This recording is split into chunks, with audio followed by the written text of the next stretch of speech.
You always dress so pretty.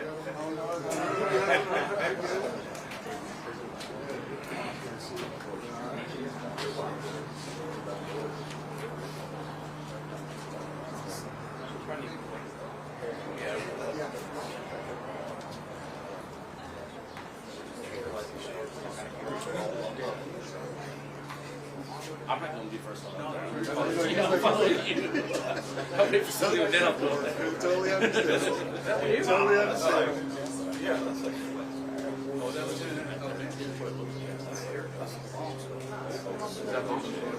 No, he's over there next to me.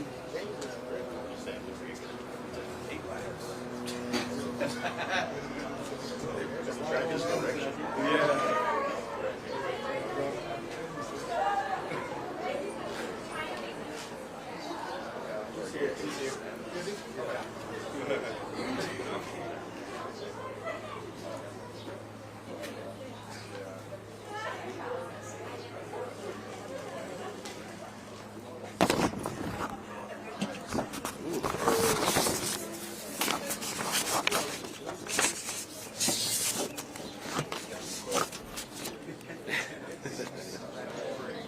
That sun is beating down. It is.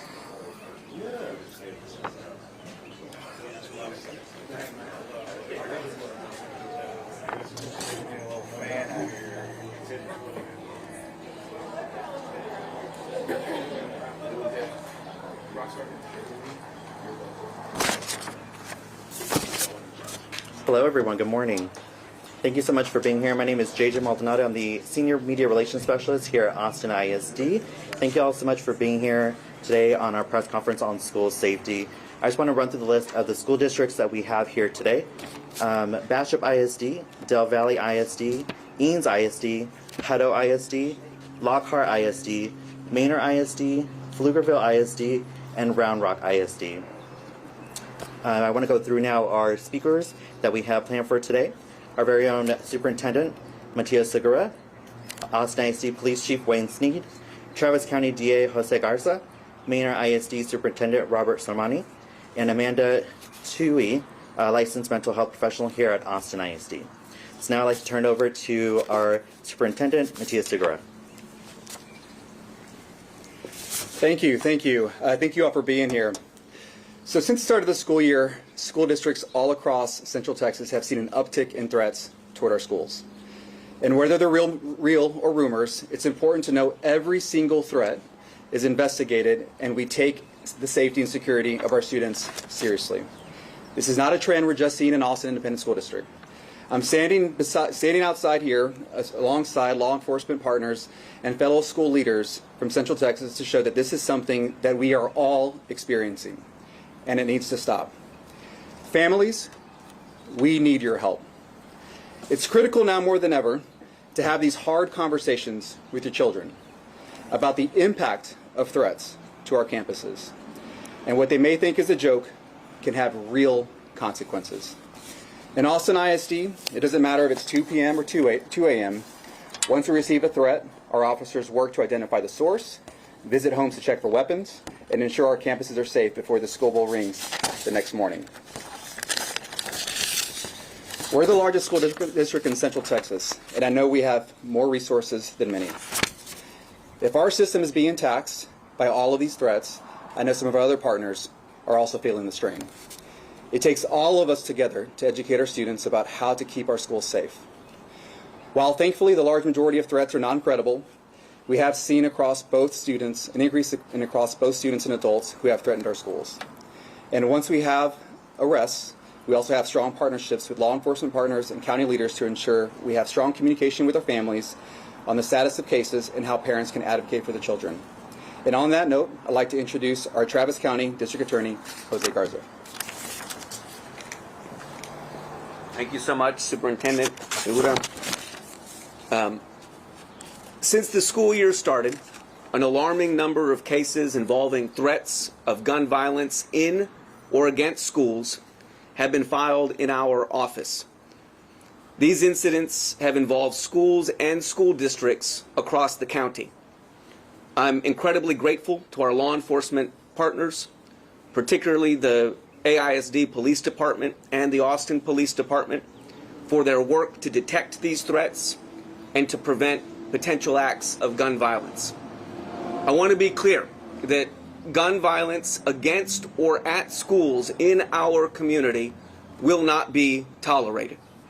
If you make a threat against a school, you will be found, you will be arrested, and you will be held accountable. The consequences for people who make threats, including juveniles who make threats, can be severe. Over the last several months, the District Attorney's Office has been in close communication with AISD PD, with AISD schools and other schools in our district, in our county that have been impacted by threats.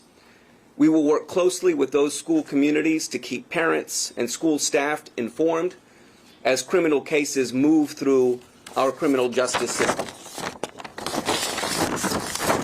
Every child, parent, teacher, and school staff member deserves to feel safe at school. We're going to continue to work with our law enforcement and school district partners to make sure that that is the case in Travis County. Thank you so much.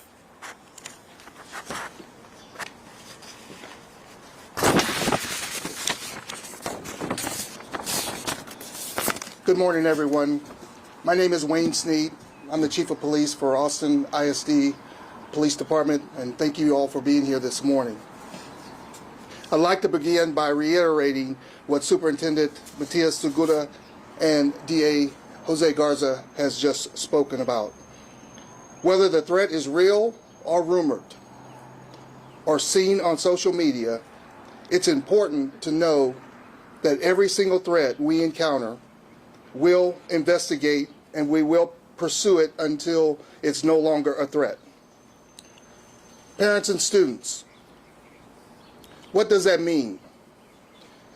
Well, don't be surprised if you get a visit from your local law enforcement agency. This is not an option. It's a guarantee. We will be at your door. This is a standard protocol. Protocols we carry out regardless of a child's age. We all know children have unique ways of expressing their frustrations and how they joke. This can get them in a lot of trouble. Many of you may remember as children, our parents, grandparents, and guardians would always emphasize to us, do not enter an airport and say, I have a bomb. It's not a joke and can have serious consequences. Parents, we ask that you talk to your children about responsible use of their social media and what's appropriate for them to say and to joke about when they're in a school setting or not. The Austin ISD Police Department works very closely with our local law enforcement partners as well as our district attorney's office when these types of incidents are under investigation. Again, I want to reiterate, fake threats have real consequences. Thank you. I'd like to turn it over now to Amanda Tui. She's one of the AISD licensed clinical social workers who will speak on mental health and the importance of our families talking to their kids about talking to a trusted adult if they're concerned about another student. Amanda? Good morning. My name is Amanda Tui, and I'm one of Austin ISD's licensed mental health professionals. Thank you for being here today to discuss this critical issue affecting our schools and communities, and how we can foster healthy conversations about it, especially with our children and their mental health. For many students, discussions about violence, whether in person or on social media, can create feelings of fear, anxiety, and uncertainty. Social media often amplifies these emotions, as threats or rumors are often shared quickly and widely, making it feel overwhelming for students and the community. It's important to remind our children that they don't have to face these concerns alone, and there is help available. Their safety, well-being, and mental health are priorities. There are counseling supports available in school, as well as through our local mental health stakeholders. These resources can be found by talking to your school's counselor. It's vital for families to engage in open conversations with their children about these issues. Parents and caregivers should encourage kids to express their feelings and thoughts, helping them to understand the weight of what they may hear or see. By addressing these topics head-on, we can reduce stigma and promote a culture of safety and support. It's critical that we empower our students to always take threats seriously and to understand that reporting concerns is an act of responsibility and care for their entire community. If your child expresses concern about something they have seen or heard, encourage them to talk to a trusted adult immediately. While this may cause feelings of anxiety or worry, it's also important to know that there are trusted adults available to help them. Let's work together to promote a culture of safety and understanding and mental well-being, ensuring that every student feels supported, seen, and heard. Thank you for your time, and now Dr. Sormani will say a few words.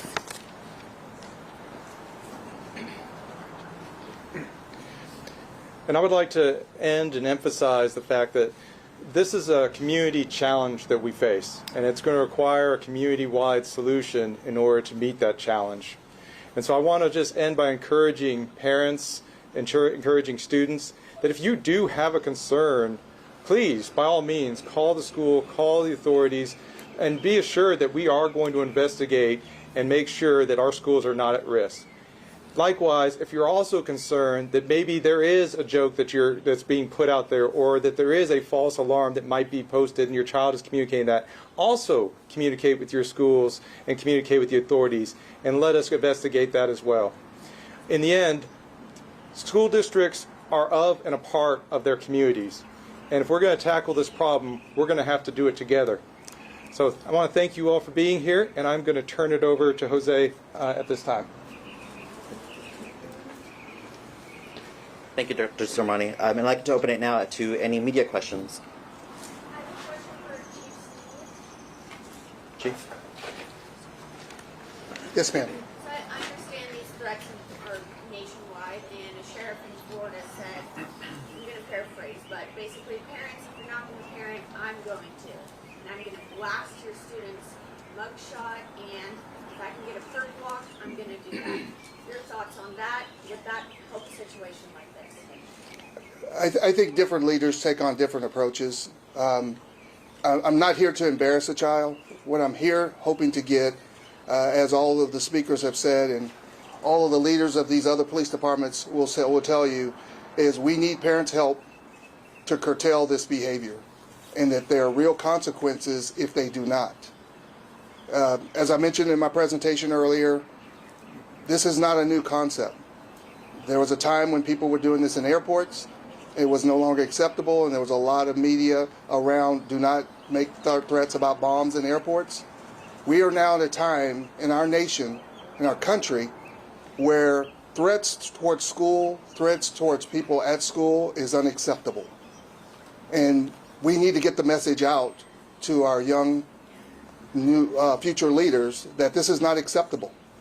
And it's happening way too common and way too often. You say real consequences, what's going to happen? Are they going to get arrested? Are they going to jail? What's going to happen? A complete investigation will happen. If this happens at 2 o'clock in the morning, we will be at your door at 2 a.m.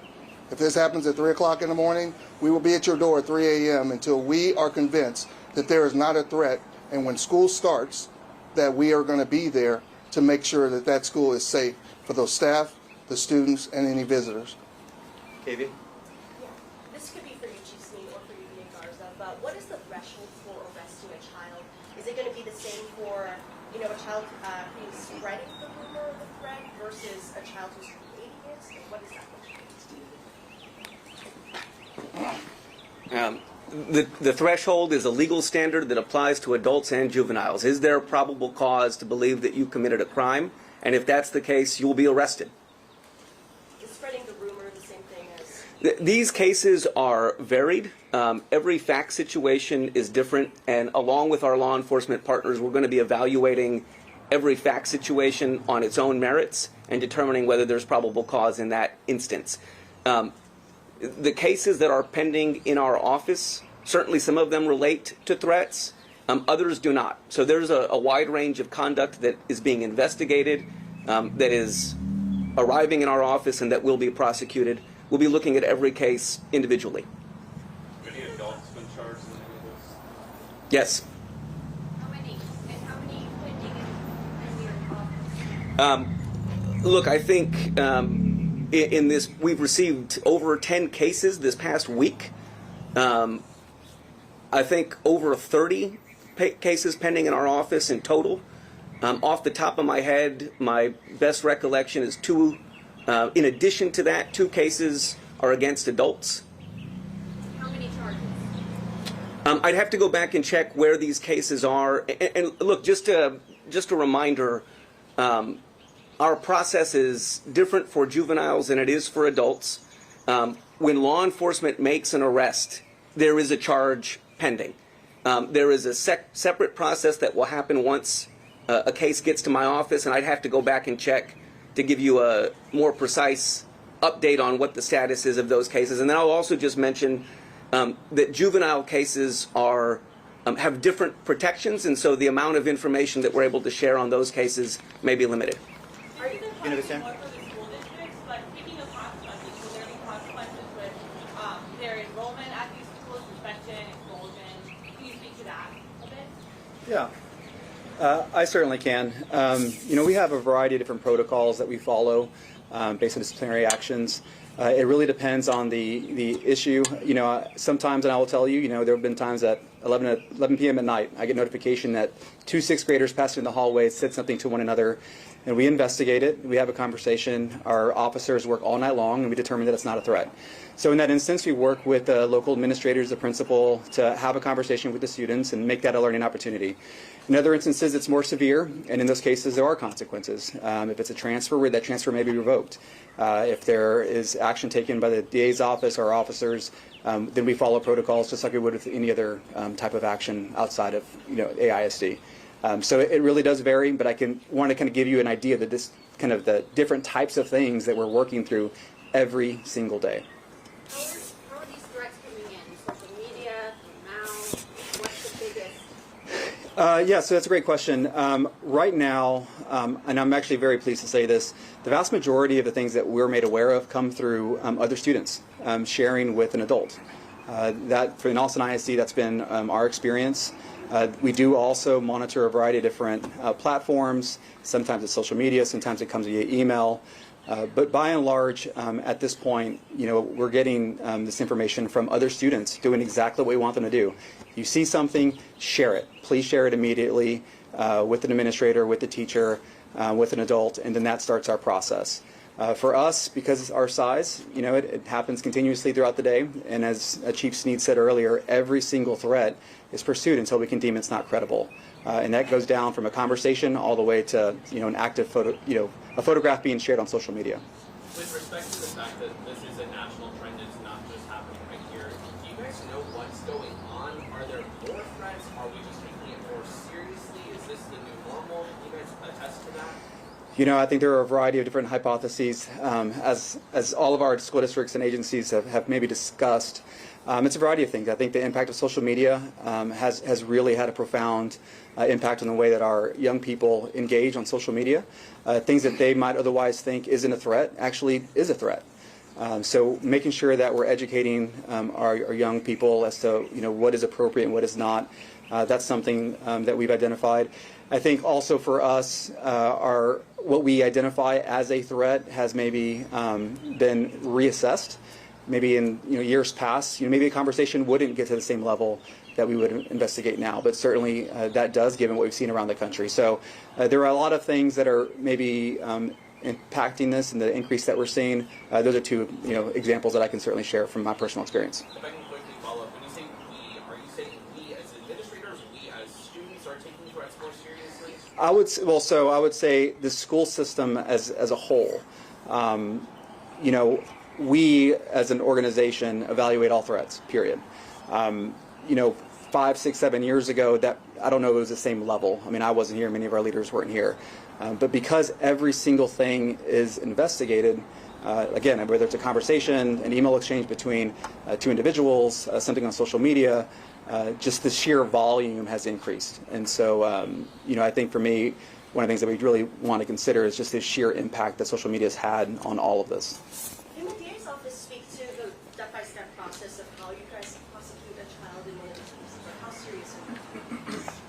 Well, those are separate questions. Let me take the second one first. We take it incredibly seriously. I'll say just a word about the juvenile process. First of all, it is very different from the adult process. It's a different set of law. Our juvenile justice system is codified in law under our family code. But after a juvenile is detained, they have a detention hearing where the judge will ensure that there is evidence of probable cause, will assess the risk to the community and make a determination as to whether or not that juvenile should remain detained. In our juvenile system, juveniles are entitled to detention hearings every 10 days subsequently. The process moves more quickly than the adult process does, and our judiciary, our judges in the juvenile system, have far more discretion than judges do in our adult system. So that's just some of the primary differences between our juvenile and adult system, and otherwise, from a process perspective, the cases flow similarly. And just as follow-up, because these kids are, a lot of the arrests coming out have been juvenile so far, is there going to be a balance between prosecuting a minor and then, thinking about the future, the rest of the future? Well, let me just say, as a general matter, our entire juvenile justice system was designed by our legislature to rehabilitate young people, to give young people their full opportunity to succeed and thrive. We are, of course, going to be balancing the safety of our community, the safety of our school communities in particular, with the long-term impacts of involvement with our juvenile justice system on those young people. Our juvenile judges do an amazing job of that, as do our prosecutors. Mr. Garza, if I could follow up to that, I'm just curious, some of these cases have involved kids as young as 11. Has your office faced any pushback from people saying, these are just kids, they're just, they're joking around? Has there been anything like that you've seen? I'm not. Look, I mean, in every one of these cases, the young person is competently represented by an attorney, and in each of those cases, that attorney makes the best arguments that they can on behalf of their client, and so we expect that will continue.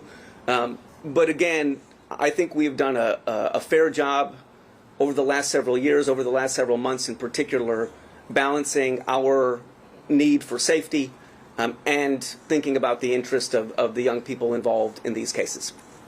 Would you say there was a particular date that all of this really started to ramp up? Well, I mean, obviously, we've seen this increase coincide with the beginning of the school year. These were not, for obvious reasons, cases that we were seeing in large volumes during the summer. And so it has just coincided with the return of kids to school. For AISD, is the district rolling out any education classes, whatever, for students about making false threats, and have you all in the past done anything like that? So right now, we're focused on getting our messaging out to families. We are working with our administrators in our campuses using advisory to share kind of the appropriate use of social media, different things that you should and shouldn't be doing.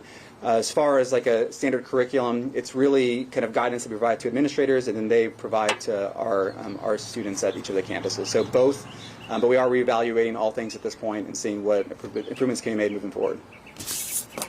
All right. Two more questions. How would you say this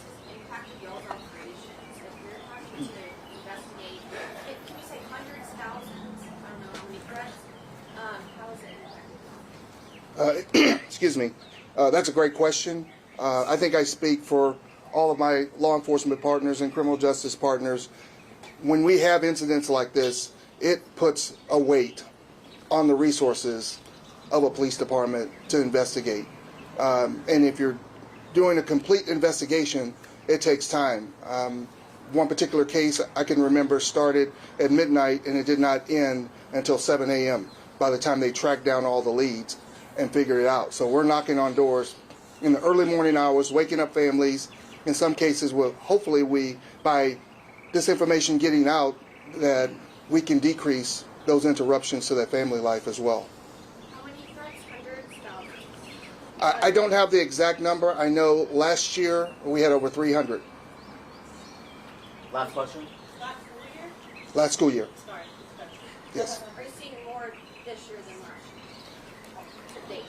We had 30 last week. I'd love to ask a question. The legislature recently had a hearing on school safety, and there was testimony that was brought up both by TEA's head of school safety as well as the Texas School Safety Center, where they essentially said that the biggest concern when it comes to threats like these is that it becomes white noise, that we begin to not take every threat as seriously as it should. Is that a concern at all, given this exponential threat? I would say it's absolutely a concern. We are relentless in our pursuit of developing a culture of safety, right, which includes students, staff, administrators, leaders, law enforcement. And the more that this continues, my fear is that somehow we become a fractionally less responsive, or maybe we believe this one conversation that occurred in a middle school isn't as urgent. And if that occurs enough in a long enough period of time, that certainly could be a concern that comes up. And so for us at this point, and as Chief Sneed said, we're working all through the evening and all through late hours continuously every single day and through the weekend. The one thing that isn't often talked about is the amount of overtime that's expended. We are desperately trying to maintain all of our budgets. Many of us are running deficit budgets at this moment. And so this additional cost is something that isn't budgeted for, but we have to ensure that our officers are paid to do this very important work. So yes, that hearing, I think, is in alignment with some of the strains that our system is feeling at the moment, and certainly additional resources would be helpful. Thank you, everyone, for being here. The press conference is also streamed on our Facebook, the Austin ISD Facebook page. Thank you all. Thank you.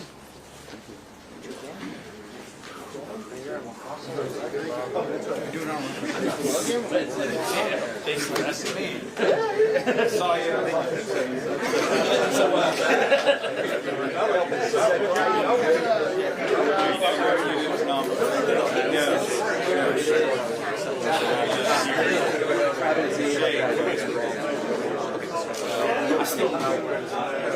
Yeah, well, I mean, you got a jacket on, so I mean, I think we kind of use that. Yeah, all right. Thank you. I do really appreciate it. Travis Pickford, Assistant Chief for Austin ISD.